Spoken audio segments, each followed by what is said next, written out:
Hi, this is Scott back at the Project Garden. Today we ran over here on a Sunday. I've got a little filming help today. My wife is here along with my puppy, Lincoln.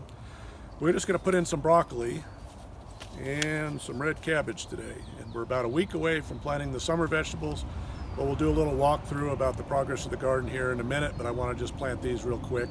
I usually like to get them in April, but we're way slow this year because the nurseries didn't have them and the weather didn't cooperate. So let's get them planted. Before we get started talking about gardening, I want to give a more formal introduction to my little buddy, Mr. Lincoln here. He is a Shorkie, which is a combination of a Shih Tzu and a Yorkie. He's about 4 years old. We got him as a puppy, and he's our constant companion. He is a lap dog at every sense of the word, and he likes to accompany us at the garden too. Now getting started on planting the last of the spring vegetables, as we are a week away from starting our summer vegetables. Mr. Lincoln's coming over for a back scratch. He's always got to get reassurance that we're paying attention to him. That makes him happy and he runs off. I'm putting broccoli plants out here and spacing them where I originally thought I was going to put the tomatoes. I originally planted the cauliflower and cabbage and Brussels sprouts a couple of weeks ago with a lot of spacing in between, because I was thinking I was going to do a planting of tomatoes in between so that when those cabbage plants were done, the tomatoes could just take over the space.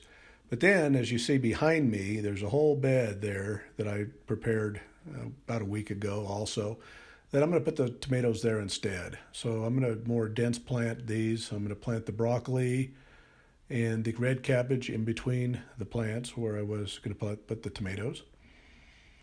Again, not hard, just got to pop them out of the cellophane containers and just space them out kind of where I want to place them.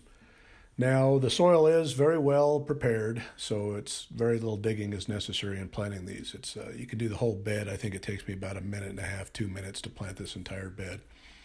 Once I've got them all separated and I quit dropping the plants, they seem to be pretty resilient, as I've dropped 3 or 4 of them today.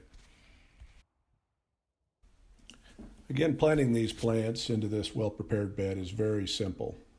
All I do is I just have a little trowel and I'm just digging a little hole there. I want the plants to be the same level as they were in the container. I am tearing off the bottom of the root ball. These plants don't have a very big root ball, so I'm being a little more gentle than I would if it was more root bound. And just simply dig the hole, tear the root ball, stick them in, cover them up, pat them down, and that's all there is to it. You see behind me how nice the onions are coming in. This bed again is cabbage, Brussels sprouts, cauliflower, broccoli now, and red cabbage. Having my wife here today help me film has saved me a lot of trips back and forth to the camera and a lot of editing. I like to do short clips in case I start doing something really goofy, or I don't want it to be on a long video clip. I'd rather be able to splice the fronts or the endings of the videos and put it together into hopefully a video that makes sense. But this is such easy planting. The hardest part is kneeling down and at my age getting back up. But younger people, you'd zip right through this, no worries. Now as I turn the corner, heading to the other side, as behind me you'll see some radishes there and some carrots. You'll be able to see those. I got a really good rows of those coming up. And there's a good row of radishes, the big solid green there. It's harder to see the carrots and the beets, and there's some turnips and some parsnips there also, but they're really hard to see because they're not very big yet. I'm just going to go down this row. I'm not going to show the whole planting of this side because it's getting a little redundant, but you get the gist of what we're doing here.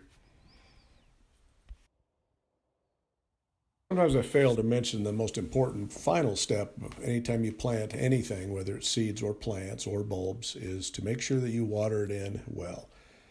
I like to soak it in, move to the next bed, soak it in, and then return and then continue to soak at various stages, giving the soil time to absorb the water. We do have a sprinkling system in this garden, but it is important to make sure that the plants get a good start and to keep them moist continuously until their root structures are established well.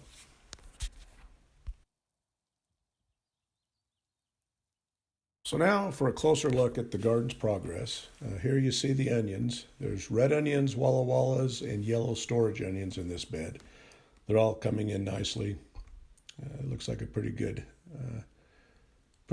onion harvest this year, it looks like. Now here's our bed of cauliflower, cabbage, Brussels sprouts, and broccoli, and red cabbage. They're all perked up really nicely after being watered in. They're looking good. As you see here, we have two good rows of carrots. They're a little hard to see, but we had very good germination rate on the carrots, which means I'm going to need to do some thinning. I'm not a real good thinner, so we'll see how that goes, but I need to get in there and thin these out a little bit once they get a little bit bigger. I don't thin right away. I want to make sure they're going to live, and then I thin once I know the plants are up about maybe 2 inches, that they're going to survive. Now here, as you look to the left, you see a good rows of radishes. The big solid green row is radishes.